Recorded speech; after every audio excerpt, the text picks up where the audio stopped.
agree. Well, we didn't win. You probably got the news. We're back from the Polk County Republican Party meeting that was held to elect a new party chairman. I tossed my hat into the ring. I was defeated by Kevin McLaughlin, 66-37. And as I said at the meeting, there's a lot worse human beings that I could have lost to than Kevin McLaughlin. He's got a great family. He's a true gentleman. He was instrumental in saving this community from one of the most wretched pieces of public policy I've ever seen, called Project Destiny. And I think he will certainly do a dignified job as the chairman of the Polk County Republican Party. The only thing he said last night that I hope he changes is he did admit he had not read the party platform before. So I hope that he does read it and takes it seriously. Because the Republican Party platform is serious for two reasons. Number one, the principles in that platform, I believe, are what is necessary for us to restore our republic and to preserve our God-given rights and liberties for our children and our grandchildren. So there's a moral component to that party platform that I think we are almost compelled to try to advance and implement. If for no other reason, we're going to lose our country if we don't. But if you also looked at it from a more pragmatic economic business perspective, if the Republican Party were just simply a business, a business makes a profit by promoting its brand, protecting its brand, and providing its brand. And what is the brand of the Republican Party? Well, the brand of the Republican Party is its platform. The brand of the Democrat Party is its factions.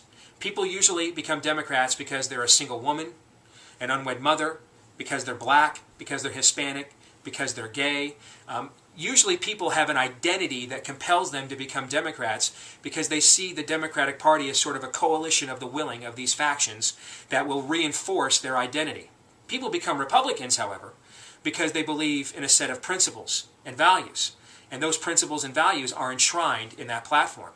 So regardless of whether or not you're one of those Republicans that agrees or disagrees with your party platform, if you want your business known as being the Republican Party to thrive, you have to protect, promote, and provide your brand. And your brand is your platform. When people think Republican, they don't think people group.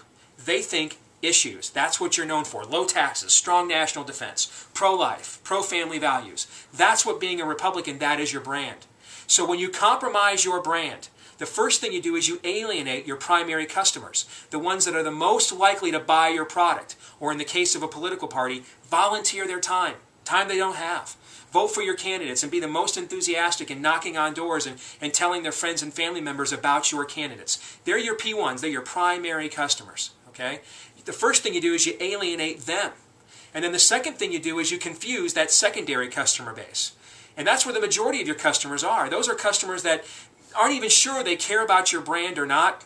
They're just willing to try it because they don't like the other brand.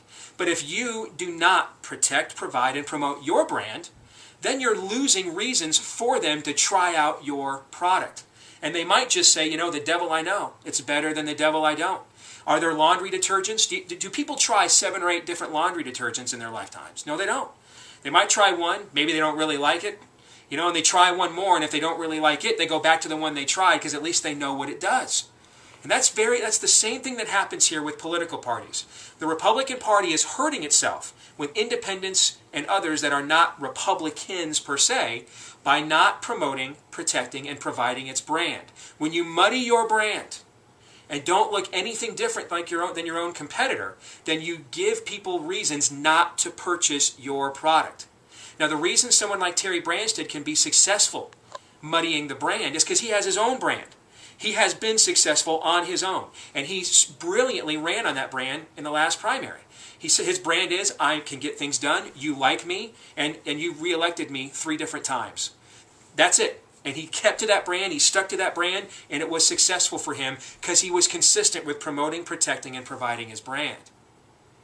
However, there's not a lot of Terry Branstads, which is why the people around him that believe in that kind of politics, and you know their names, but it's the reason why they can't win any elections. And the candidates that they get paid to consult, and they advise them to run similar campaigns to those kinds of campaigns that Terry Branstad ran, aren't successful.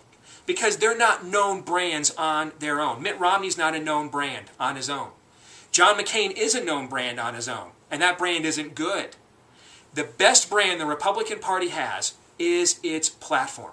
It not only has a moral obligation for the good of our country, and for our children and grandchildren to advance the principles in its platform.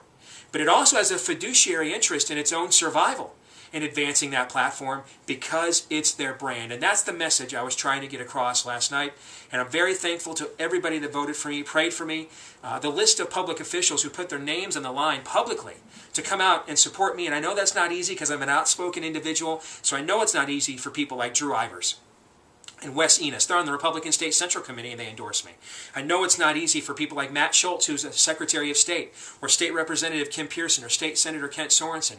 I know it's not easy for those people to do that, and I'm just really honored and humbled that they were willing to put their credibility on the line on my behalf. And I was also very humbled by the other county chairmen, Mark Dolan in Mahaska County, A.J. Spiker in Story County, Michael Ryan in Pocahontas County, 3 other county chairmen who also publicly supported my campaign as well. I'm very honored. I'm very humbled. It was a great experience. It gave me a chance to get into the shoes of the candidates that we often talk about on my show and find out what life is like for them for one night.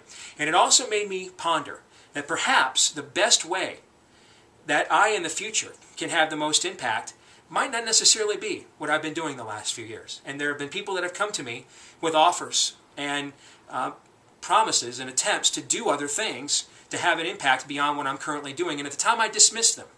But maybe I won't dismiss those anymore. We'll have more to say on this as the week progresses here on Deace in the afternoon.